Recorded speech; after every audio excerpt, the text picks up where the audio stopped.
Exactamente, tal como lo dice Michael, mucha atención, porque uno podría decir qué vínculo en estricto rigor existe hoy por hoy entre Norcorea, sí, el imperio de Kim Jong-un con nuestro país, Chile.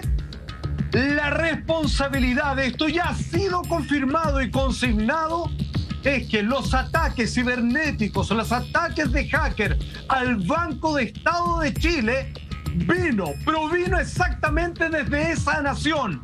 Y esto vendría sucediendo incluso cuando desde ya fue aprobado la posibilidad de que todos nuestros compatriotas pudiesen tener acceso a su 10%. Fue ahí cuando les crecieron los colmillos y comenzaron a hacer una serie de operaciones para ver qué tan febles, qué tan vulnerables eran los sistemas de seguridad del principal banco de nuestra nación. Y fue entonces cuando el 6 de septiembre comienzan, usted bien lo vivió, la mayoría lo sabe, a colapsar los sistemas de comunicación. Fue un día en donde una vez más los chilenos aprendimos que nuestro dinero no es tan nuestro, que depende de todo un andamiaje electrónico que si llega a fallar podemos quedarnos completamente en cero. Recuerde esto, Norcorea lo hizo y escúchame bien, de nuevo, no es la primera vez, ya ha echado abajo sistemas de la producción norteamericana de espectáculos, como fue con la película que de alguna manera se burlaba. The Interview.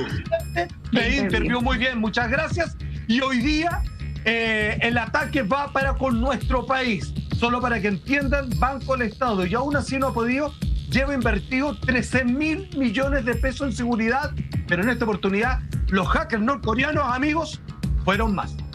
Convengamos dos puntos. Primero, los bancos que invierten bastante dinero en ciberseguridad, uno tendería a pensar que esa ciberseguridad falló. Acá estamos frente a expertos de primera línea. Todos los días los bancos están teniendo que desviar balas y ataques distintos que no son de grupos tan poderosos. Y por otra parte, cada vez se hace la pregunta, ¿qué interés podría tener Norcorea en lo que pasa en Chile? ¿Por qué atacar directamente nuestro sistema financiero, el banco al cual pertenecen todos los chilenos? Entonces, me parece que hay muchos puntos a desmenuzar, sobre todo pensando en que este tipo de ataques, más allá de buscar dinero, lo que buscan es generar cierto nivel de desestabilización y poder así provocar lo que se terminó provocando. Al final, el que se vio más afectado de todo esto, más allá de un robo de Banco Estado, durante 4 o 5 días no pudieron hacer funcionar los sistemas de seguridad y los sistemas en línea. Incluso tuvieron que cerrar muchas de los bancos, sucursales. ¿cómo se dice? Las sucursales. Exactamente. Entonces, me parece que esto no tiene que ver así como con un grupo de rebeldes que busca robar dinero. Esto tiene que ver con un mensaje que es mucho más potente de lo que nosotros logramos ver hasta ahora. O sea, de hecho, hasta el viernes pasado todavía estaban muchas sucursales cerradas justamente y muchas personas que tenían que ir a pagar presencialmente no podían. Cuando sale esta noticia, cuando la mandan al grupo, uno empieza a leer, a investigar de alguna forma Salfate, y de inmediato los artículos de prensa, específicamente el Diario Financiero, hacen referencia a un ataque que sufrió el Banco de Chile el año 2018. Específicamente en mayo del 2018. ¿Y por qué hacen referencia a ese caso particularmente? Que el Banco de Chile perdió 10 millones de dólares, una cifra no menor en un ataque que también fue adjudicado a un grupo norcoreano. Y de hecho, en ese minuto que se estableció una especie de demanda de parte de Estados Unidos, porque no solamente fue el Banco de Chile, sino que fue bancos en distintas partes del mundo, en una red que duró aproximadamente 5 años de hackeo a distintos bancos. Se estableció que efectivamente este grupo que estaba ligado a ese ataque, que es el mismo grupo que se dice o se piensa que podría estar ligado al ataque del Banco de Estado, estaba siendo financiado de alguna forma directa o indirectamente por Norcorea justamente. Y ahí viene una pregunta que yo sé que tú la tenés muy clara y que la conversamos en pauta, pero yo no sé si todo el mundo la tenga clara y creo que es importante hacer énfasis en eso. Acá no estamos hablando de un hacker de Norcorea, acá estamos hablando de un grupo de hackers financiado y autorizado, entre otras cosas, por Norcorea, un lugar que es tan cerrado que efectivamente, como lo hemos hablado en otros capítulos, todo tiene que ser autorizado de alguna forma por el líder supremo. O sea, tienen manga ancha para poder hackear bancos del mundo. Eso es tan cierto y tan verdad, para que ustedes entiendan, al igual que China y por sobre todo Norcorea, tienen sistemas de internet completamente cerrados. O sea, los chinos no pueden meterse a Google y buscar lo que quieran. Norcorea es aún mucho más blindado. Entonces, como tú bien dices, cuando Norcorea permite que un grupo de hackers actúe, es porque de cierta manera les da esa posibilidad. Ya lo lo hizo y como con una fundacional patriótico, digo, cuando ataca a la empresa Sony a través de su consola PlayStation para piratear todas las películas de esa compañía y que las coloca gratuitas en internet, fue una demostración de poder que los norteamericanos nada pudieron hacer al respecto. Por eso, cuando hoy día hay comisiones de nuestro país que dicen estamos tratando de averiguar efectivamente quién es, se habla de dos grupos, del grupo Lazarus y de Beagle Boys, que son dos grupos de hackers norcoreanos, la verdad es que esto no va a llegar a nada, porque para que lo entienda, si hay hackers norcoreanos actuando, es porque lo hacen bajo el permiso de su nación, Monty. Wow. Oye, y lo otro también es que agencias federales de Estados Unidos hace varios meses, ya desde febrero más o menos, que vienen advirtiendo a otras naciones pares para que se preparen, porque efectivamente los hackers asiáticos están con todo, o sea, están más temerarios que nunca, y por lo mismo también se hablaba de que este año podrían haber más ataques cibernéticos en cuanto a sitios web, aplicaciones, incluso también en los cajeros automáticos. Ahora, hay otra cosa importante, yo creo que para, no sé si tranquilidad para todos quienes tienen sus dineros en Banco Estado, y es que hace muy poco en nuestro país se aprobó la ley de fraudes electrónicos, que en teoría, si llegara a ocurrir algo así, el banco tiene la obligación de reponer esos dineros a la gente, independiente que al banco le roben. Ellos tienen que hacerse responsables por las platas de las personas que tienen ahí sus cuentas, porque uno por algo tiene la plata en el banco. Para que el banco tenga, claro, que para que el banco te cuide la plata y te la resguarde, y ellos sabrán cómo toman esos resguardos. Y de hecho ahora mucha gente, me incluyo, que teníamos seguros como complementarios de fraude, el mismo banco te mandó un comunicado diciendo que ese seguro ya no va porque esta ley cubre efectivamente todo eso. Entonces, lo que Lama decía es una pregunta muy importante: ¿por qué fijarse en Chile? Y es que claro, vivimos también en este periodo una ola de abonos hacia las cuentas RUT, por ejemplo, que tiene que ver con todas las ayudas sociales del gobierno, con los bonos, como tú bien decías, Alfate, el 10%. El 10%. Por lo tanto, hay mucha plata circulando. Y ellos, como hackers, uno dice, oye, pero ¿cómo un norcoreano se va a fijar en Chile? Bueno, la pega de ellos es fijarse qué es lo que está pasando en todo el mundo para ver dónde pueden vulnerar el sistema. Entonces, son tantas cosas las que se complementan. Pero lo importante, yo creo que acá es que nosotros tenemos que confiar en que si existe una ley, en el fondo esos dineros de nosotros estarían protegidos, se supone. Están protegidos por sistemas de seguros que protegen a los bancos a sí mismos, pero hay un límite para que se entienda bien esto. Las compañías de seguros pueden quebrar. Vale decir, es enorme, es mucha la cantidad de dinero que tuviesen que cubrirle a una entidad bancaria. Llegaría un momento donde ellos tienen sus propias leyes que los protegen. Vale decir, es bien compleja la situación, porque hoy día nuestra confianza está en bancos que para nosotros son estamentos que parecen estar o ser a prueba de balas de cualquier tipo de ataque. Exacto. O cualquier tipo de situación de pandemia, lo que sea. Pero la verdad es que ya nos hablaba Gino Lorenzini, esto no es tan así. Tenemos que estar muy pendientes de nuestras cuentas, porque hoy día son números digitados en una pantalla. No están respaldados por algo físico que yo pueda ir a buscar realmente. Para que se entienda, si toda la gente en Chile se le ocurriera ir a buscar su plata y digo, quiero tenerla en billete. ¿Por qué? Porque si después lo voy a poner, te darías cuenta que no existe, Lama. Muy bien, no existe. Entonces, todo lo que tenemos puede irse al carajo si es que la compañía no logra hacer el trabajo completo de asegurar, porque el Banco de Chile le pueden robar 10 millones de dólares y se los banca, créeme que sin ningún problema. Pero si con 400 millones de dólares, créeme que algunos se van a ver perfectamente afectados. Hay un detalle que hay que tomar en cuenta. Cuando hablamos de estos hackers, Andrés hace referencia a que ellos están bajo el amparo del régimen, o sea, está permitido lo que están haciendo, es sabido por la autoridad. Eso te habla que posiblemente aquí hacia adelante cada país va a tener que tener un ejército de hackers a su haber para poder defenderse.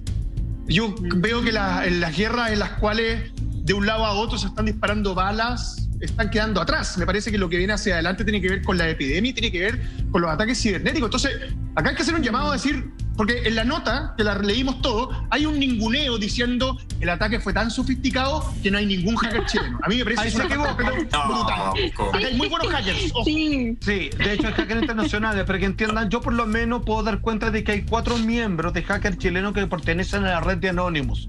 Eso significa puede hacerlo cualquiera. El año pasado arrestaron a un muchacho que tiene una vida de lujo y él lo que ha hecho precisamente es hacer algunos desfalcos de estamentos financieros en el extranjero y la cantidad de plata que él ganaba mensual, mejor ni se las digo porque no lo creerían. Alexis Sánchez es un tipo vulnerable económicamente al lado de este tipo. Entonces, para terminar el punto solamente, hay que tener ojo.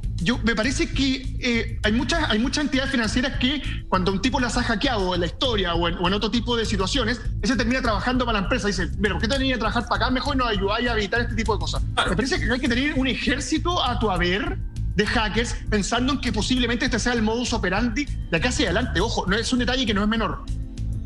Bueno, oficialmente, por lo menos el Banco de Estado desde el año 2017 que se ha preocupado justamente de la ciberseguridad. Se hablaba, y lo dijo su presidente, de que se han invertido aproximadamente $20 millones en ciberseguridad, y por eso la versión oficial es que no se robaron información importante, que más bien la información que se habrían adjudicado a estos hackers, hoy día sabemos, ligados a Norcorea, sería una información más bien simple y de poca necesidad, no tan importante. Esa es la versión oficial. Ojo, algunos datos.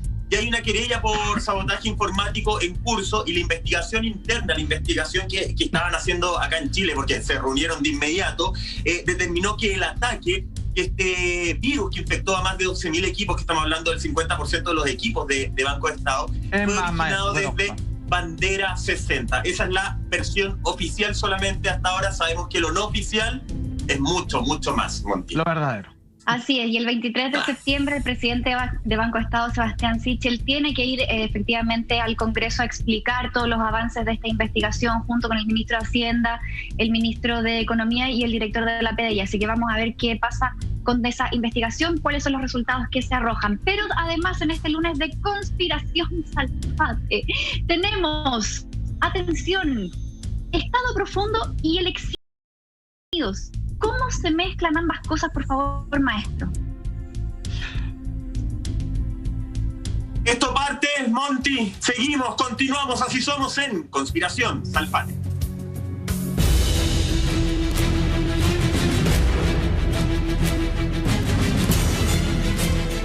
Salfate, ya lo estaba presentando justamente Monty, ya estábamos hablando de esta posibilidad real de un boicot a las elecciones presidenciales de Estados Unidos. No es algo que se nos ocurrió a nosotros, es algo que tienen alerta a todos los ciudadanos de Estados Unidos, valga la redundancia.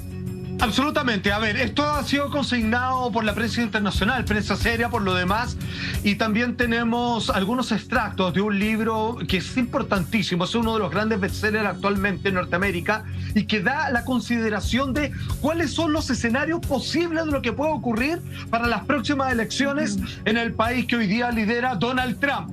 ¿Cuál es el caso? Es que el Estado profundo, usted vaya familiarizándose con este concepto que muchas veces ha aparecido en los distintos discursos presidenciales de varias naciones del mundo, particularmente de Estados Unidos, en donde ellos lo que quieren, lo que buscan es tratar de impedir las elecciones en Estados Unidos. ¿Por qué, se preguntarán ustedes? Porque quizás hay una probabilidad, hasta Blanche lo dijo, de que hoy, si es que se hicieran elecciones hoy, aunque no lo parezca, estaría ganando Donald Trump. Como la historia siempre lo he repetido, todos los presidentes de Estados Unidos repiten obviamente su comandancia. El caso es que si es que logran postergar un par de meses más, no hay vacuna todavía, finalmente pueden armarle más líos sociales y económicos a Donald Trump. Mientras más se postergan las elecciones, mal dejan peor parada la figura del presidente, y esto podría de cierta manera generar que una discrepancia y convencer a todos aquellos que hoy día le pondrían el voto a Donald Trump, después derechamente querer no hacerlo. ¿Qué es el Estado profundo? En sus palabras, el Deep State. Ojo, en el año 1963, el único presidente en la historia de Estados Unidos que se refirió a esto y le hablaba sobre los grupos secretos que controlan la nación. Pasaron unas semanas y él fue asesinado en Dallas, Texas. Fue el único presidente, y ahora Donald Trump, que hace referencia a esto. ¿De qué se trata? De funcionarios públicos de altísimos cargos dentro de los Estados Unidos que están compenetrados con grupos de corporaciones millonarios que buscan apoderarse de los países y generalmente de comprar los presidentes, como fue el caso de Barack Obama y el grupo Bilderberg, que está más que clarísimo en todos los videos que hay al respecto, y ahora no lo pudieron hacer con Donald Trump, porque Donald Trump es un millonario. Es como un paria para ellos. Él está contra los poderes fácticos y por eso ha sido un gran dolor de cabeza y necesitan que este hombre no siga en el poder. Esa es la premisa de esto. Lo que pasa es que, vamos a poner un ejemplo simple, el Estado profundo, lo hablábamos en la pauta. Henry Kissinger, por ejemplo, es un muy buen ejemplo. Estuvo alrededor de 5 décadas al mando de la CIA y tenía mucho más poder que el presidente de Estados Unidos. El presidente de Estados Unidos es una figura pasajera. Kissinger es del grupo Bilderberg. Unos años y se va. En cambio, los que son líderes de grandes departamentos de inteligencia, departamentos incluso no existen legalmente dentro del Estado, son los que permiten y los que están durante 50, 40 años en los cargos y son los que hacen funcionar este Estado profundo. A mí lo que dice Juan Andrés tiene mucho sentido. Donald Trump en el fondo tuvo un gobierno hasta septiembre del año pasado maravilloso y después se le comienza a desarmar completamente el naipe de golpe, se le vino una tras otra. Ahí cuando uno se pregunta, los gringos son tontos, murió George Floyd, hay un problema con racismo, sigue pasando, ¿cómo no se dan cuenta? No es que no se den cuenta, son ataques orquestados para lograr levantar a las masas y así desestabilizar completamente el trabajo de la presidencia de Donald Trump. Muy bien entendido. Sí, aunque se les está haciendo difícil al menos con los votantes de su sector, porque hasta enero de este año Donald Trump tenía casi el 90% de la aprobación de los republicanos. Todo esto en torno a la estabilidad económica que tenía, con un desempleo de solo un 3%, un 3,5%. Entonces, claro, los republicanos, los norteamericanos en general estaban muy contentos porque para ellos es muy importante el tema económico en su país. Cierto. Ahora que pasó todo lo del coronavirus, que tienen un desempleo ahí de 2 dígitos con más de 30 millones de empleos perdidos, aún así el republicano sigue apoyando a Donald Trump. Tiene un 80% de aprobación, con pandemia, con crisis, con todo. Entonces, pero le han dado con todo también. 3 libros contra parientes. Claro, pero a pesar de todos esos ataques, sus más fieles seguidores siguen apoyándolo. Entonces, yo no sé lo que va a pasar al final con las elecciones. Va a estar bastante difícil de poder vaticinar antes de ese 3 de noviembre, porque si bien hay encuestas que dan por ganadores a Biden, recordemos que esas encuestas no siempre después se reflejan en lo que ocurre en las votaciones, porque por ejemplo Biden puede ganar en la votación popular, pero probablemente después no logre los votos electorales, que fue lo que pasó la campaña anterior en el 2016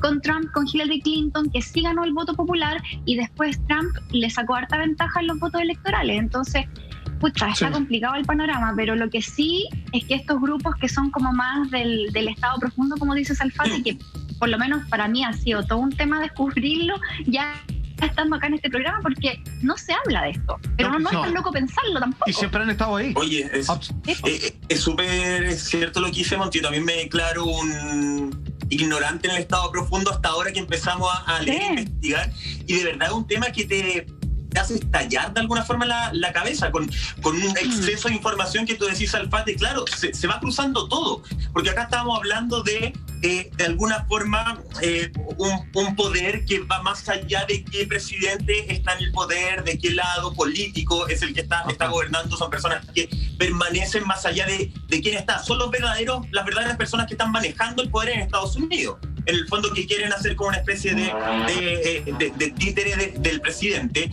Encontré que también el Estado profundo está vinculado a otras partes, no solamente a Estados Unidos, sino que también a Turquía y Egipto. Y lo que más me llamó la atención, y que tú además, Salfate, también lo deslizaste un poco, de que hay eventos en Estados Unidos que son súper importantes y que cambian un poco la historia de Estados Unidos. Tenemos, por nombrarte 2, el asesinato de Kennedy y el atentado a las Torres Gemelas. Estos hechos y otros hechos, por ejemplo, un hecho vinculado a Irán, también conocido como Irán Gate, tienen en común, según distintos estudiosos, tienen en común a distintas personas que hace muchos años estuvieron vinculados a la creación de un protocolo en Estados Unidos que tenía que ver justamente con el manejo de crisis. Un protocolo y lo voy a leer acá, que se llama Continuidad del Gobierno. Desde más o menos se le ha hecho varios cambios, pero esas personas que fueron parte de ese protocolo se repiten en estos y otros años hechos específicos. Exacto. Lo cual hace entender, Salfate, que serían de alguna forma ellos parte de este Estado profundo para cambiar cuando no les gusta cómo va avanzando el poder en Estados Unidos.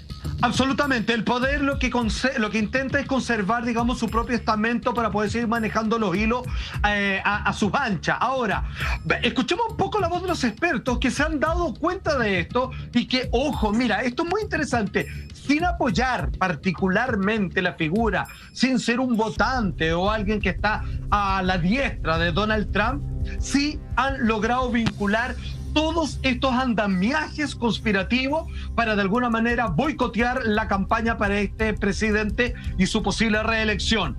Para eso, la premisa la encontramos, la mejor resumen que podemos encontrar es del escritor y experto en exopolítica, el doctor Michael Salla, quien afirma, pie juntilla, que una serie de acontecimientos políticos podrían hoy, muy pronto, de aquí a 2 meses, activar una falsa bandera. Una falsa bandera es un autoatentado, es un ataque, es echarle la culpa a alguien, un país enemigo o un grupo radicalista dentro de tu propia nación que ha generado tal nivel de conmoción política, socioeconómica, que esto pone en jaque al presidente de Estados Unidos o se ve obligado a Estados Unidos a movilizar tropas, incurrir en guerras o etcétera, etcétera. Todo esto debiera ocurrir antes del próximo 3 de noviembre para impedir precisamente estas elecciones. Bueno, supuestamente, en la hipótesis de este hombre, de Salla, plantea que el Estado profundo va a hacer cualquier cosa con tal de poner arriba de la mesa la agenda que ellos necesitan. Entonces, cuando JFK no quiere a Vietnam y quiere retirar tropas, lo matan y colocan de inmediato al presidente, que lo primero que hace es la guerra de Vietnam. Cuando Estados Unidos se había prometido no querer ir a la Segunda Guerra Mundial, no impiden el ataque a Pearl Harbor y Estados Unidos está obligado a hacer negocios de armas con Inglaterra. En este caso, en el 11 de septiembre lo mismo, y también ahora sería que la posibilidad de sacar, en el fondo lo que quieren borrar es la figura de Donald Trump, absolutamente, se dan cuenta. Ahora, aquí esto se los dejo planteado. Por ahí había un meme que decía, el gran negocio de Bill Gates, que siempre está metido en todo esto, que es uno de los grandes financistas de la Organización Mundial de la Salud, entre otros, y donde cualquier proyecto que él se le ocurra, vacunemos a esto, hagamos tal cosa, pum, pa, dentro, todos se lo aceptan, es que acuérdense que en el año 2019, la Fundación Bill Gates hizo lo que se llamó el evento 201. Esto lo hace en octubre y dice, no hablemos de computación, no hablemos de tecnología, hablemos de la pandemia. ¿Qué pandemia? ¿Cuándo no ha habido pandemia? No me acuerdo, porque esto es lo que va a atacar próximamente al mundo, y es la transmisión de murciélagos a cerdos, a seres humanos, y eso. Entonces, ¿sí? ¿Qué está hablando este gallo? Y así, como Bill Gates creó sistemas operativos y luego virus para los computadores para vendernos los antivirus, finalmente también hizo, al parecer, parte de estos virus que hoy día vivimos en la pandemia actual para tener el negocio de las vacunas en cuestión, por ejemplo. Ahora, el doctor Salla va mucho más allá. Aunque ustedes no lo crean, hay 3 propuestas sobre cómo sería esta próxima falsa bandera. No sería un ataque a la Torre Gemela. Tendría que ser con la caída de un meteorito. Con la caída del espacio. Pero espera un segundo, porque ya, a ver, tú estás tratando de decirnos que nos vas a contar cómo se estaría orquestando un ataque en base a falsos meteoritos. Está dicho esto. Esto ya está dicho. Estaba en la portada de Economist. Usted sabe que han cerrado en los últimos 2 meses 100 observatorios astronómicos para que no puedan ver qué es lo que está sucediendo afuera y que puedan inventar lo que sea para generar un ataque y que crea una conmoción, cuando nuestros brujitos que han estado invitados a nuestro programa nos dicen, ojo con lo que puede pasar de aquí en octubre, porque veo algo que va a afectar a todo el mundo. Estamos hablando de lo mismo, ya sabemos, porque estos gallos te lo dicen en tu cara. Está anunciado cuál sería el potencial próximo ataque a Estados Unidos con falsa bandera, y el que va ganando es la posibilidad de que un meteorito impacte a la Tierra. Los detalles... ¿Cuándo? ¿Cuándo? Pausa comercial.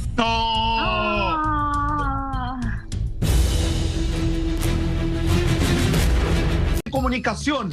Fue un día en donde una vez más los chilenos aprendimos que nuestro dinero no es tan nuestro, que depende de todo un andamiaje electrónico que si llega a fallar podemos quedarnos completamente en cero. Recuerde esto, Norcorea lo hizo y escúchame bien, de nuevo, no es la primera vez, ya ha echado abajo sistemas de la producción norteamericana de espectáculos, como fue con la película. Esos meteoritos, como ataque de bandera falsa hacia Estados Unidos, todo esto porque el Estado profundo tendría los recursos disponibles para hacerlos, Alfate.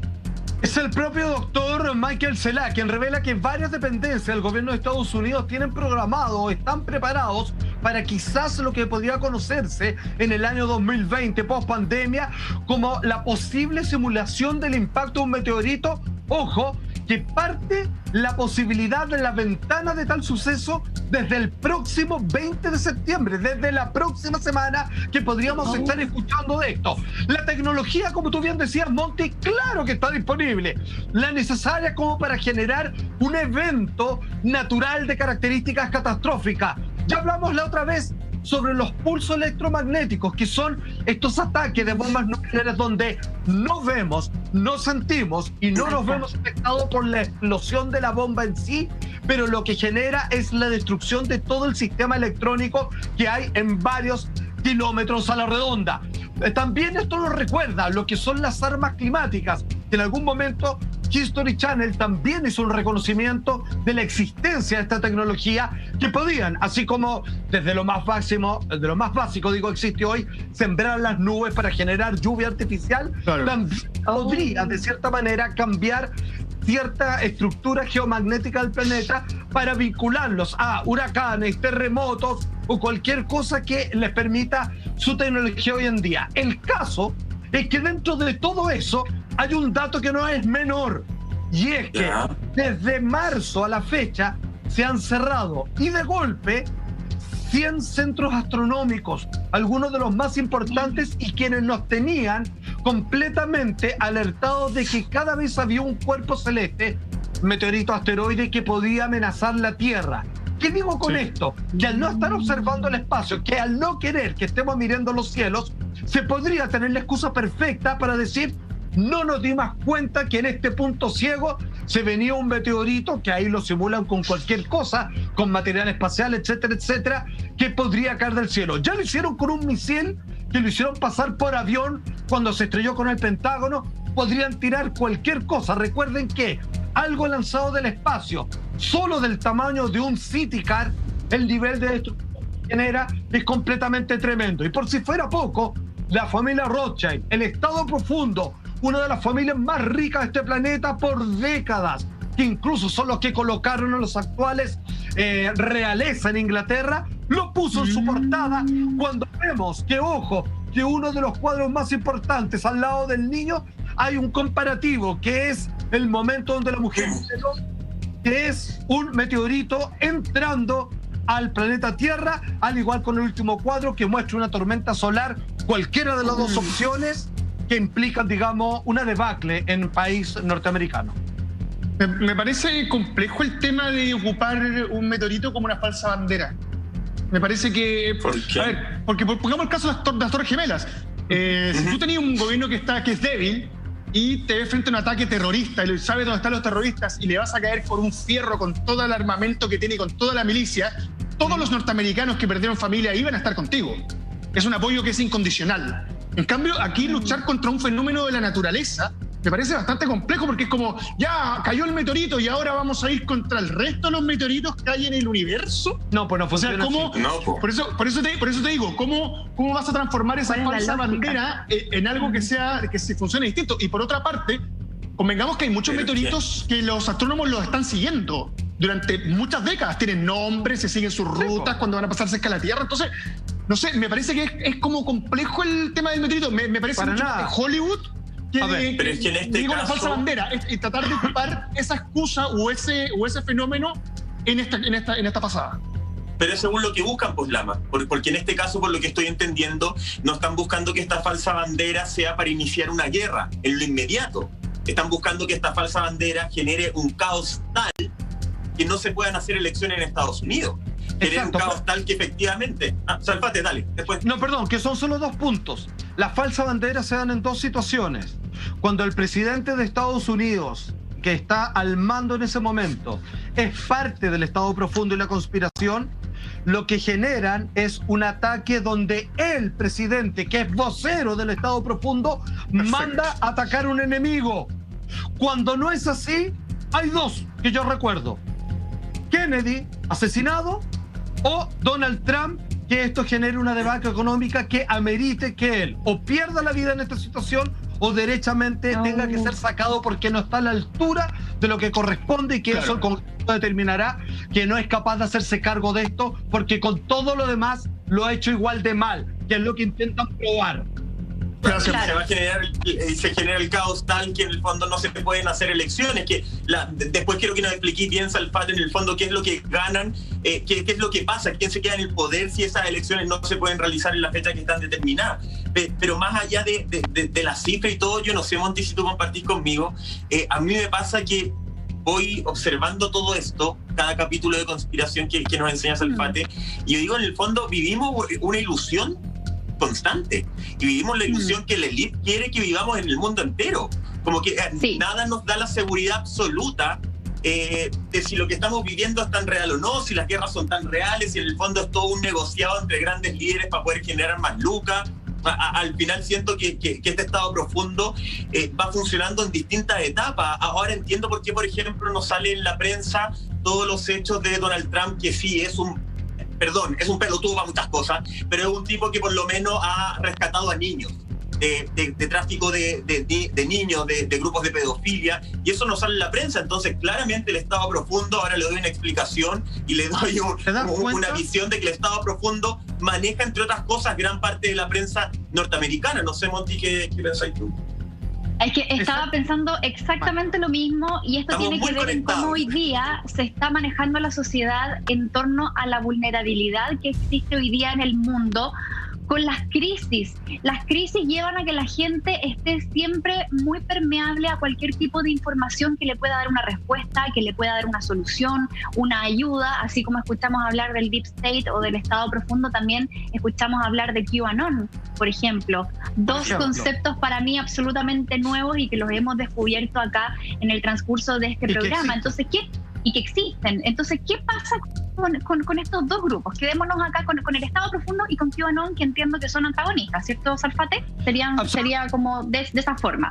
Lo más peligroso, creo yo, de estos grupos es que hoy día, con la democratización de la información que existe a través de Internet y con el poder que tiene la gente también de utilizar una herramienta digital, una red social para poder escribir y mover masas, tiene que ver con que hemos descubierto cómo se han formado verdaderas extremistas online, ¿ya? Y extremistas que tengan que ver de cualquier lado. Yo aquí no me estoy poniendo de ninguno de los 2 lados, solamente hago el análisis a nivel comunicacional. Esa capacidad de permear a quienes están más débiles, a quienes creen de pronto en la información que les llega más rápido, la que les hace más sentido, según sus creencias, según lo que quieran creer finalmente. Entonces entramos en un círculo de desinformación, aparecen los discursos de odio y eso genera caos en la sociedad. Y yo no sé hasta qué punto de verdad a un gobierno le convenga que exista caos, pues, chiquillos, porque de verdad yo hoy día viendo las noticias en la mañana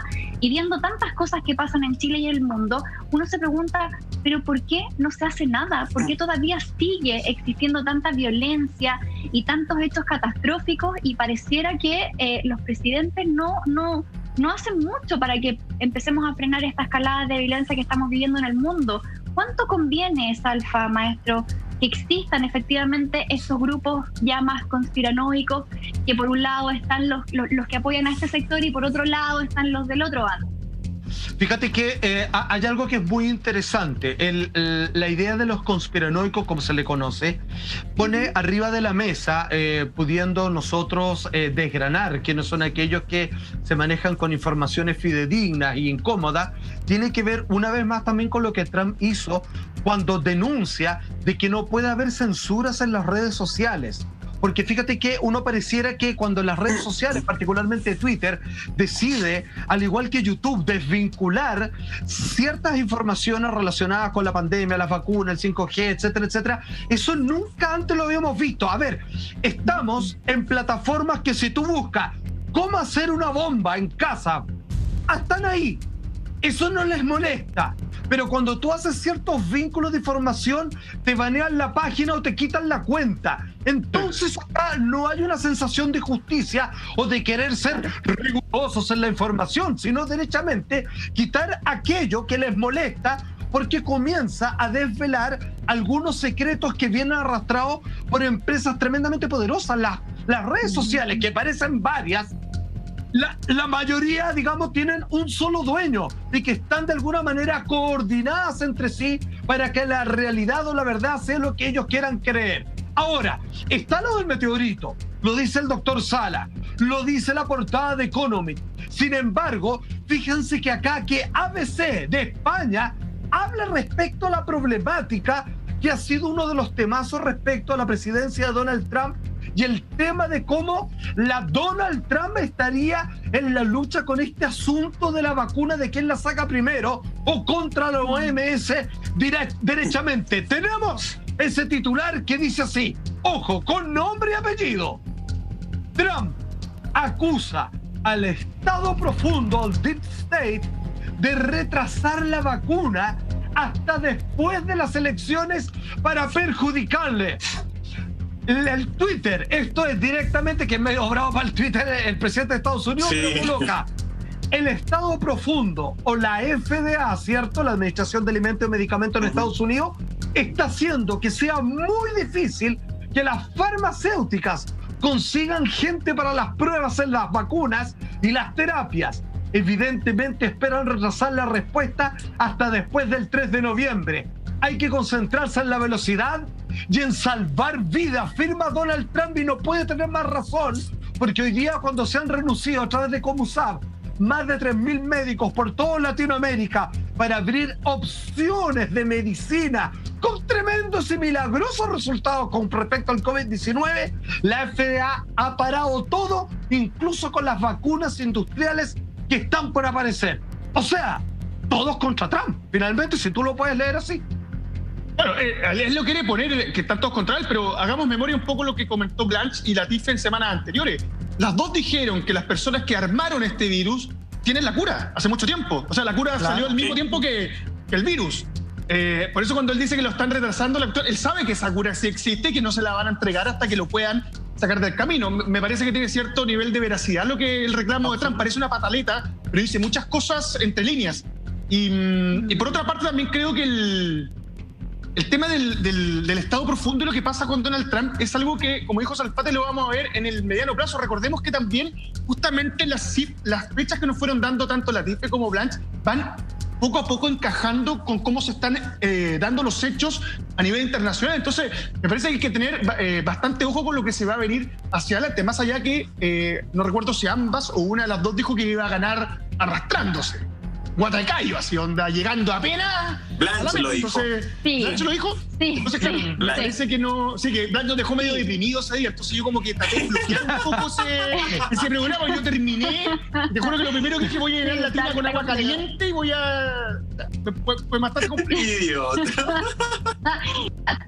Pero mira lo que pasa.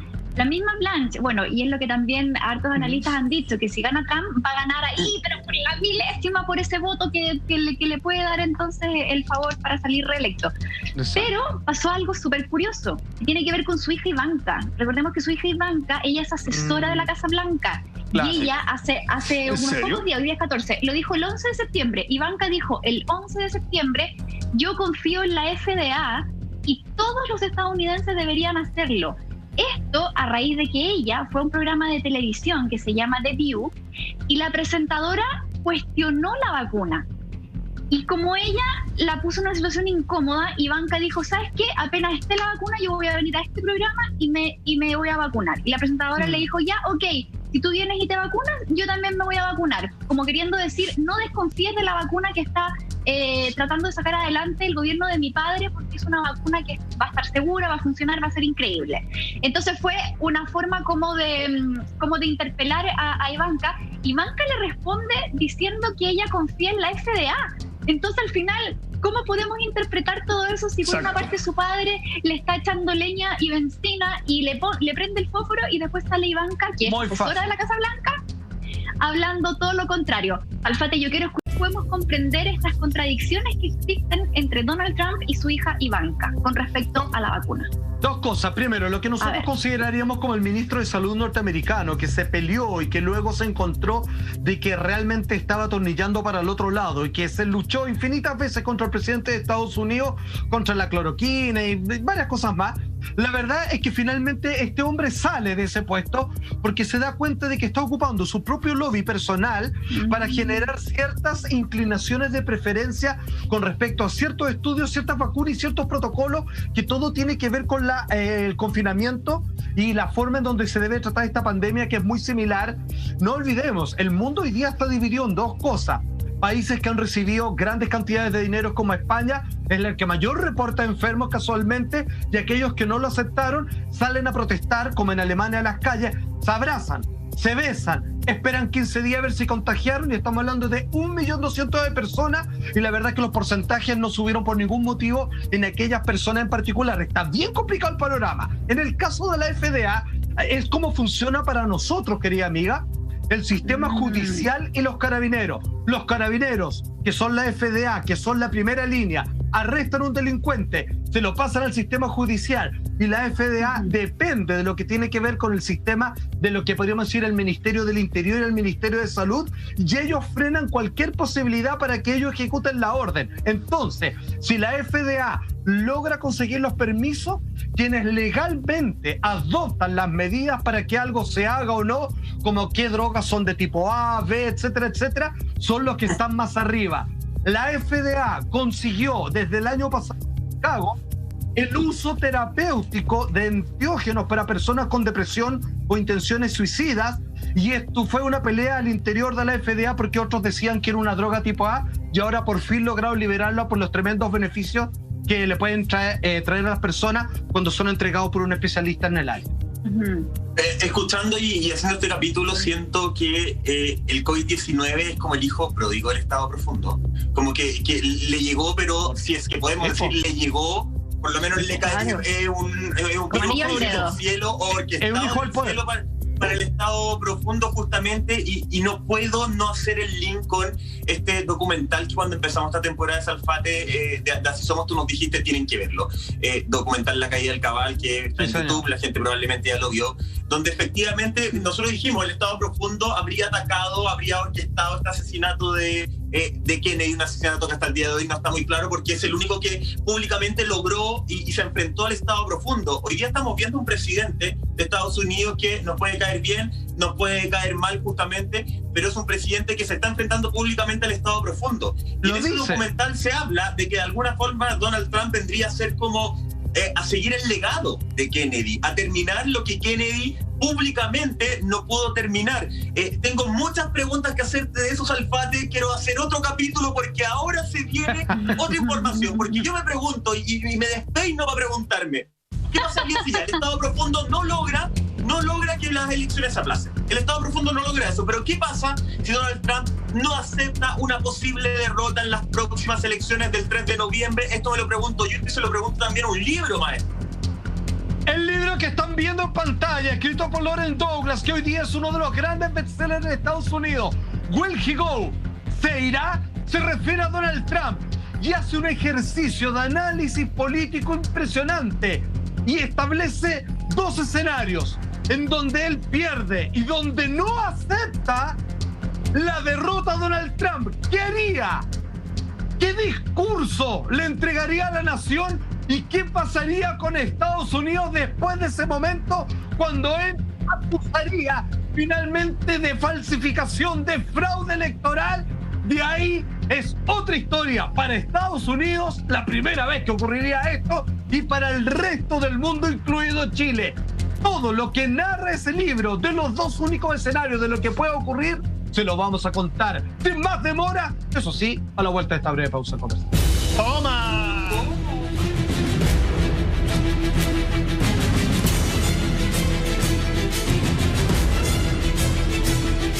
Conspiración Salfate, porque hay un libro que estábamos viendo, Salfa, antes de irnos al corte, que plantea la pregunta del millón. ¿Qué pasa si Trump no acepta el resultado de las elecciones si es que pierde? Y sé que tú tienes el inicio de este libro como parte, como es su primera página, maestro. Atención, se instala en el siguiente escenario. ¿Qué pasa? ¿Cómo reacciona Donald Trump? ¿Qué haría al respecto? ¿Cómo finalmente hace una conferencia de prensa y anuncia esto al público de cuál es su parada y qué es la actitud que va a tomar si es que él pierde? El libro lo relata de la siguiente manera, abro comillas. Esto lo hace en un escenario hipotético. El libro es muy visionario y lo coloca tratando de juntar toda la información que actualmente existe y que esto, según la publicación, es lo que habría de ocurrir. Nos vamos al futuro. Leo este párrafo del libro. A ver. 3 de noviembre del 2020. Día de elecciones en Estados Unidos. Cierran los colegios en la costa oeste y la pelea entre Biden y Trump sigue demasiado ajustada como para declarar un ganador. Trump logra Ohio, clave para su reelección, pero poco después de la medianoche, la cadena CNN dice que Biden se ha llevado a Pensilvania y con ello las elecciones.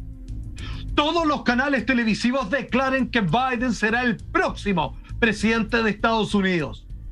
¿Todos? No. La cadena Fox conecta con el Hotel Trump en Washington. Allí, el presidente actual de Estados Unidos le dice a una masa completamente enfurecida que los demócratas y el Estado profundo están tratando de arrebatarle la presidencia y advierte: no lo van a conseguir. Ese es un primer párrafo. Está adelantado, está diciendo esto va a ocurrir. Va a pasar. No es con una bola de cristal, es análisis de proyección sociopolítica. Sí, lo que pasa es que yo creo que es fácil jugar con la posibilidad a ver, los caminos y posibilidades de lo que tenga que ver con la elección son pocos. O sea, o lo toma bien o lo toma mal. Si tú te ponías a pensar, por ejemplo, los políticos nunca pierden. ¿Te has fijado cuando, por ejemplo, en elección presidencial el que ganó dice, bueno, estoy elegido por los chilenos, después habla el otro y dice, ganamos porque obtuvimos una votación histórica? Entonces, nunca hay perdedores en el tema de la política, siempre son... Claro, pero hay que entender este escenario. Todos ganan. Claro, en cambio, en este escenario, a mí lo que más me llama la atención, primero, la parte de la literatura me parece perfecto. Lo que me llama la atención es que la mitad de los estadounidenses no crean la democracia de su país. Y me parece que ahí es donde podemos juntar esta ficción con la realidad. Me parece bastante compleja. Absolutamente. Una idea en la ciudadanía. Estamos hablando de 300 millones de habitantes, estamos hablando como de 150 millones de habitantes que piensan que no hay democracia y que si el presidente pierde la elección no va a soltar el poder. Es bastante compleja la situación a nivel calle que están viviendo los norteamericanos respecto a quién está delante y a quién se va a enfrentar. Porque te voy a decir una cosa, sabemos mucho de Trump, pero por Dios que sabemos poco de Biden. Hay unos documentales que debemos mostrarlo alguna vez. Compadre, el hombre es bravo y es un diablo vestido de ángel, güey. Pero bueno. Mira la casualidad, no sabemos nada de él. Nada. ¿Qué mejor? Sabemos solamente de Donald Trump. Y sabemos mucho porque todos los libros biográficos que han salido, que mi tío un estafador, que un desgraciado, que le están dando como tarro.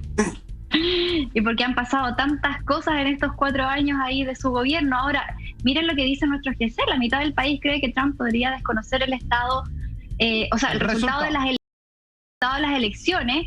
Y hay un antecedente que pasó en el año 2000 cuando se postulaba Al Gore contra Bush y bueno, gana Bush finalmente, pero Al Gore llevó a la Corte Suprema los resultados de Florida porque decía que la victoria de Bush en ese estado fue un fraude. Y recordemos que Florida es un estado muy apetecido por los votos electorales porque tiene 27. Te sumo un detalle muy pequeño. Leía a Juan Andrés Salfate en la ficción que fue la cadena Fox la que engancha con Trump y él dice que no va a reconocer su derrota. La misma cadena Fox fue la única que dio por ganadora a Bush, mientras todas las demás decían que Al Gore había sido el ganador. Increíblemente, cuando Fox empezó a decirlo, todas las demás retomaron es muy bueno el libro. Que Bush era el ganador. Ojo con esas cosas, claro. Ojo con quiénes están metidos y qué cadenas son las que se están ligando. ¿Y cuál es la información que comunican? Porque efectivamente Al Gore ganó, pero por la mayoría popular, o sea, él ganó por el voto popular y después Bush ganó por los votos electorales. Recordemos que en Estados Unidos hay un sistema de votación que es bien complejo, que en el fondo es como cada estado se da una votación popular y claro, tienen representantes que son finalmente los votos electorales. Entonces, el candidato que gana las elecciones populares se lleva todos los votos electorales. Entonces es un sistema que también muchos dicen que es bastante injusto, porque si un candidato gana por voto popular, que el otro después le saque ventaja por los votos electorales, pareciera que no es tan democrático el sistema todavía. Claro. Entonces, pucha, ante eso, ¿qué hacer? Porque en el fondo tenías ahí una elección que está como dividida. No sé qué opinas tú, Mike. Ya el sistema es súper poco democrático, y también estaba pensando eso mientras la conversaba. Hay varias cosas, ojo, de alguna forma uno dice ya, tendría que llegar a aceptar efectivamente Donald Trump si pierde, qué sé yo, pero recordemos el libro que escribe la sobrina. La sobrina de Trump describe en muchos episodios que Donald Trump es una persona que no es apta para perder, que no le gusta perder, que no es bueno para reconocer las derrotas, que siempre anda dibujando, como Lama hacía esta metáfora con los políticos chilenos, siempre está dibujando efectivamente que la derrota no fue tan derrota porque gané por acá, que le ha costado asumir derrotas. Es un antecedente no menor, porque es un antecedente de vida, no solamente de su vida política, sino de que su vida en general. Lama decía, conocemos poco de Biden. Claro, conocemos poco y lo que conocemos es tan terrible como ser humano como Donald Trump. ¿Qué es lo que conocemos de Biden? Conocemos que tiene denuncias por acoso hace pocos años de parte de por lo menos 3 mujeres. Conocemos que ha sido acusado de plagiar discursos, de plagiar trabajos en la universidad. Exacto. Conocemos que por lo menos es una persona de valores comunes, no tan elevados. Lo que pasa es que él ha utilizado como estrategia lo que mejor le ha funcionado, que es el silencio. Dejar que Donald Trump efectivamente como la oposición acá. Porque el caballero le gusta meter la pata, es bueno para meter la pata, ¿cierto? Los trampicosas podríamos llamarle por allá. Y Biden se queda calladito porque él va sumando. Ahora, con respecto a lo que decía el GC, y con esto me callo, maestro, y le lance la pelota. Con lo que decía el GC, efectivamente, uno lo puede traer a la realidad de Chile, una realidad que si bien a lo mejor yo no viví de manera tan concreta, ¿cierto? Era una guagua en esa época, pero efectivamente en el plebiscito del sí y del no, la ciudadanía tenía mucho miedo. La ciudadanía vivía con terror a ver si efectivamente el dictador Pinochet iba a aceptar una derrota, en caso en ese minuto todavía no se sabía que iba a perder, pero tenía mucho miedo de si la aceptaba o no. Creo que en eso están viviendo un poco en la sensación país que tienen hoy día los estadounidenses. De hecho, lo que tú dices es muy importante. Fíjate que yo sí voté en esa época.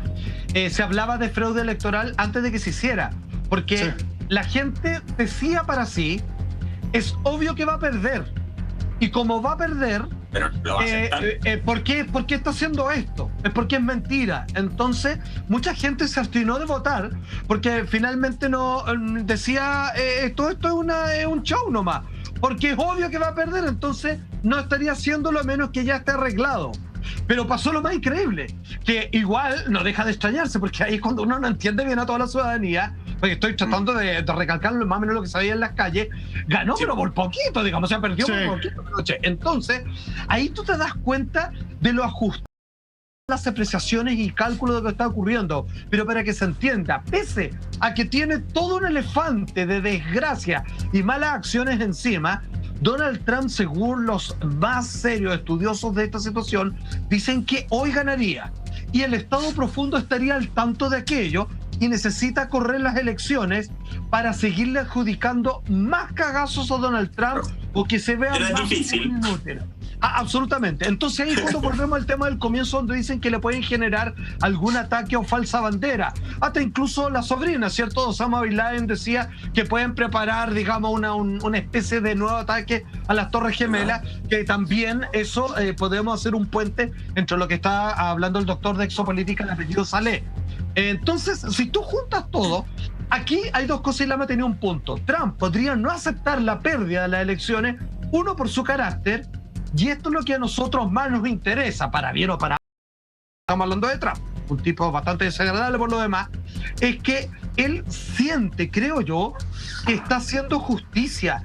Él piensa que está continuando con un legado de un presidente que está en busca de desmantelar los círculos de poder que realmente controlan su país y cuyas redes, sus tentáculos aplazan a todo el mundo. Y de ahí el desmantelamiento de todo lo que son de red de pedofilia, ¿cierto? El negocio de las vacunas, el negocio de la tecnología contra China y todo lo demás. Pero se ve un poquito solo, la verdad, porque es el único que está luchando a cara descubierta y mencionando el Estado profundo en sus discursos. Entonces, la tiene complicada, de todas maneras. Ahora va a ser un hecho histórico, o sea, reconozcamos todos acá, queridos amigos, que nos están viendo hoy día, que estamos viviendo una situación país que va a aparecer en los libros de historia.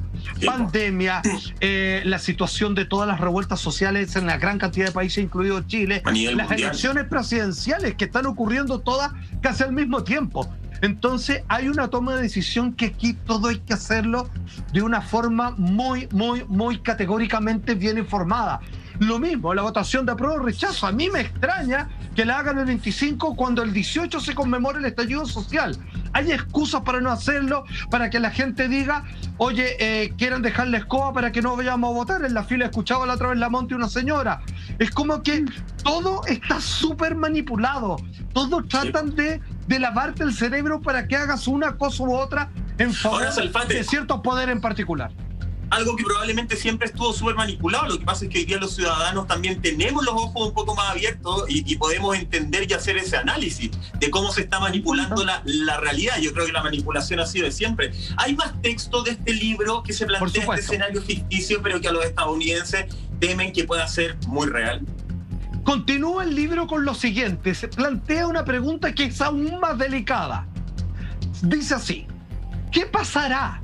Así ya el libro lo confirma, así se tiene toda la fe. ¿Qué pasará si Trump asegura el 4 de noviembre que las elecciones han sido un fraude y no acepta los resultados? O sea, siendo todavía presidente, dice no, esto fue un engaño. El libro dice así, abro comillas: el mayor escándalo en la historia estadounidense. Los corruptos demócratas trataron de robarme la presidencia con la fracasada casa de brujas de Miller. Trataron de robarme la presidencia con la fallida casa de brujas del impeachment. Ahora Sleepy Joe y los demócratas corruptos intentan robarme estas elecciones del pueblo americano. Sleepy Joe, el durmiente Joe Biden. Ya, dormido, así, claro, adormilado. Finalmente, él empieza ya a apuntar con el dedo las personas que habrían ejecutado el mecanismo para robarlo. Pero ojo, si ustedes escucharon bien en ese discurso, el no aceptar esto, no aceptarlo es, por primera vez, quizás querer quedarse por la fuerza. ¿Y cuánto porcentaje del pueblo norteamericano está dispuesto a apoyar aquello? Probablemente estamos con algo parecido a la guerra de secesión, pero por razones completamente distintas. Ahora, llama la atención, Trump en el fondo es algo muy parecido a lo que pasó acá, es como que tiene un enemigo invisible, porque él no puede apuntar con el dedo a la gente que es parte del Estado profundo, no se puede tratar de decir, es él está luchando contra algo que él nombra, que tú puedes googlear, pero que es muy difícil que logren encontrar los nombres de las personas que se encuentran detrás de eso. Entonces, me parece que si él aparece el 4 de noviembre diciendo que la elección es viciada, va a quedar como un loco que no fue capaz de aceptar su derrota y que no es capaz de enfrentarse a las reglas de la democracia. Entonces, por eso digo, lo están poniendo a él en un escenario, él mismo está poniendo en un escenario pensando que va a perder, que es bastante complejo frente a los ojos de la ciudadanía y frente a la credibilidad que puede tener como líder. Eso es lo del libro, claro. Pero ¿qué pasa si ese escenario efectivamente es el real? Porque Donald Trump ya ha deslizado ciertas cosas, ha hecho ciertos comentarios. ¿Qué pasa si más allá de quedar como un loco, en el fondo es lo que está viviendo, producto del Estado profundo? Lo vamos a analizar, pero atención, chiquillos, porque ya está patria, ya es 18 y 19 de septiembre, la mejor septiembre justamente. A mí me pasa muy breve, creo que con este capítulo tengo ciertas conclusiones, como que para mí Obama es parte del Estado profundo. ¿ya? Sin menor duda, maestro. Es así. No da para mayor análisis bajo mi juicio. Así. Y creo que efectivamente Donald Trump está luchando, no es un ángel, pero creo que sí está luchando con algo muy, muy grande y probablemente tiene información para no querer soltar el poder. ¿Es correcto? Claro. No, para mí no es correcto. Efectivamente no tiene que ir en contra de la democracia, pero lo que está pasando en la historia de Estados Unidos nunca ha sido correcto. Es un muy buen punto. Ahora, hay que entender lo siguiente. Este libro, que nosotros en exclusiva en Así Somos le hemos leído para usted, él hace una proyección sobre 2 escenarios en donde él pierde, hace un anuncio por una sola cadena de televisión que permite que haga semejante declaración pública y luego, tras no reconocer, podría esto generar una de las crisis constitucionales más grandes en la historia de Estados Unidos que nunca antes había sucedido, y es no aceptar lo que las votaciones hayan generado como ganador y vencedor para el próximo 3 de noviembre. 2 escenarios, desde Así Somos hablamos ahora, que las elecciones no se lleven a cabo porque va a haber un ataque o algún cataclismo, acuérdese, y que esto postergue y finalmente Donald Trump ya pierda por paliza, o que se hagan el 3 de noviembre y que haya fraude electoral, y de ahí Donald Trump tiene 2 posibilidades: o se va para la casa o decide quedarse a la fuerza y esperar una revisión del sistema que lo habría sacado como el actual presidente de Estados Unidos, que ha luchado, y sería el último en la historia, contra el Estado profundo, y ahí estamos todos pedidos. Mira, yo lo único que espero es que las elecciones sean lo más transparentes posibles para que nada de esto ocurra y que todo se dé de buena manera, porque lo que pasa en Estados Unidos nos va a seguir afectando a nosotros y es lo que menos queremos en este momento, seguir con una crisis política que pueda seguir enlodando todo el desempeño de la economía y de la sociedad a nivel mundial. Así que los mejores deseos para esa votación, nomás que todo salga bien.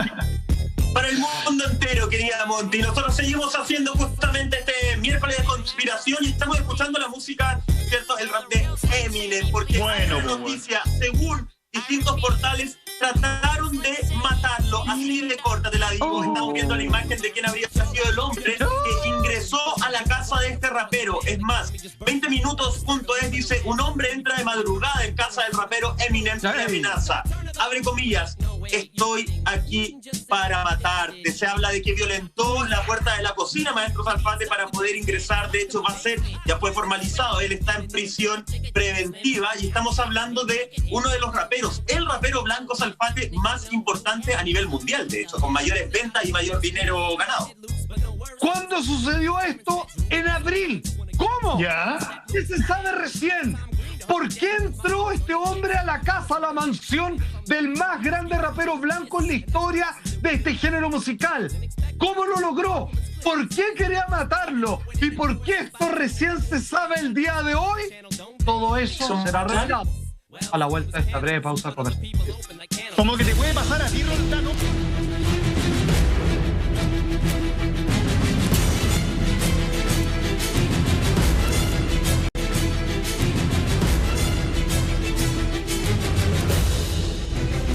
Estamos haciendo conspiración, Salfate, y nos vamos de lleno, Salfate, a este titular de 20minutos.es que dice: un hombre entra de madrugada en casa del rapero Eminem y le amenaza. 2 puntos, abre comillas. Estoy aquí para matarte. Ahí estamos viendo el titular, Salfate. ¿Cuándo ocurrió esto? Tú nos decías en abril. El 5 de abril exactamente, cuando el conocidísimo rapero que todos ubican bajo la denominación de Eminem, finalmente descansando, durmiendo en su alcoba dentro de la gigantesca mansión que él detenta y con todo un sistema de seguridad ¿no? Llega alguien a colocarse al lado de su cama con la seria intención, al menos de palabra, de aniquilar con su vida. De hecho, Eminem al principio pensó que era una broma, luego pensó que se trataba de su sobrino y luego se da cuenta que es este hombre desconocido, identificado como Matthew David Hughes, que según ha informado la versión oficial de la policía del municipio de Clinton, es que este hombre armado en realidad lo que hizo fue romper una de las puertas de cristal de la puerta trasera con un ladrillo, ¿sí? Sin ningún asco. Automática salta la alarma, eso despierta al cantante, pero él llega hasta donde está Eminem y finalmente el rapero le pregunta, ya entregado a la situación, finalmente él le dice: sí, estoy aquí y es para matarte. Finalmente, eso que pasó el 5 de abril, recién hoy día queda relativamente esclarecido, tratando de entender cuáles eran los objetivos móviles con un tipo que es cosa de verlo con la cara completamente desorbitada. Pareciera que tiene que ver con un clásico acto de fanático que por alguna situación completamente de descompensación abre finalmente la posibilidad de él darse permiso y querer quitarle la vida a semejante cantante. Ahora, ojo, acuérdate que Eminem tiene una canción que se llama Stan. Es un videoclip que habla de este fanático que le mandaba cartas, que es una historia real, y que finalmente se obsesiona con él hasta el punto que termina perdiendo su vida. Entonces, pareciera que Eminem tiene bastante experiencia con estos tipos de fans obsesivos. Claro. Que incluso pueden darte el susto a tu vida, que tú estás acostado en tu cama y al abrir los ojos te lo encuentres ahí. Pareciera, a ver, si lo hubiese querido matar realmente, yo creo que lo hubiese matado antes de que el otro pudiera reaccionar, me parece a mí. Tiene que ver con un cierto nivel de desequilibrio mental. Yo espero que esto no le pase a nadie, menos a Michael Roldán, que es vulnerable, pero preciso, es vulnerable, preciso para estas cosas. ¿Qué idiota, Monty? Oye, que a lo largo de la historia hemos visto este tipo de cosas y han sido con términos fatales. O sea, acá Eminem se salvó afortunadamente, pero claro, esta relación que se genera como entre los fanáticos y sus artistas puede llegar a ser bastante loca. De hecho, hemos visto casos como el de Gianni Versace, por ejemplo, el de John Lennon, que fue, imagínate, brutal, el de la cantante Selena. Entonces, yo creo que es un riesgo al que los grandes artistas siempre están expuestos, porque tú nunca sabes cómo va a tomar la otra persona o cómo tú vas a lograr entrar en la vida de la otra persona. Porque muchas veces, no sé, un artista, un cantante, un actor, interpreta un personaje finalmente sobre un escenario o en una película, una serie. Es eso, es un personaje y él también tiene una vida común y corriente. Entonces, tú no sabes cómo el receptor, cómo el fanático, el seguidor va a establecer esa relación contigo. Yo creo que ahí está también el peligro, que es un peligro como latente siempre. Hecho importante, el 28 de septiembre próximo es la lectura de cargos justamente, y la parte de defensa, la defensa dice que él nunca quiso matarlo. De hecho, ellos niegan que él haya emitido esa frase. Dicen no, él nunca tuvo un contacto físico cercano y hablan de que efectivamente tiene problemas psiquiátricos, pero no quiso someterse a exámenes psicológicos. Toda coincidencia con un caso chileno es solo casualidad, pero efectivamente dicen que no lo quiso matar, no se quiso someter a exámenes psicológicos y que tiene problemas psiquiátricos. Vamos a ver qué es lo que pasa el próximo 28 de septiembre. Y atención, porque mucho antes, este 18 y 19 de septiembre te queremos acompañar para celebrarlo de una manera muy, muy especial y apoyando, por supuesto, a nuestras personas mayores. Homenajear a aquellos que desde niños nos han dado amor, nos han regaloneado y sobre todo nos han inspirado para ser quienes somos. Ya lo tiene Monty, ya lo estás viendo en pantalla. Faltan 4 días para que juntos digamos: ¡vamos, chilenos! Que ¡vamos, chilenos! Todo eso, el vamos, chilenos. 4 días para demostrar toda la solidaridad que tenemos como país y ayudar a nuestros adultos mayores. Fuerte el aplauso para esta campaña. ¡Bravo! 19 de septiembre. Amigos, estamos terminando justamente esta conspiración Salfate, pero queda toda una semana así somos. Mañana, martes policial con Carlos Gutiérrez. Nos encontramos a las 12:30 horas. Chao, chao. Así es. Adelantamos lo que va a pasar con Trump. Acuérdense.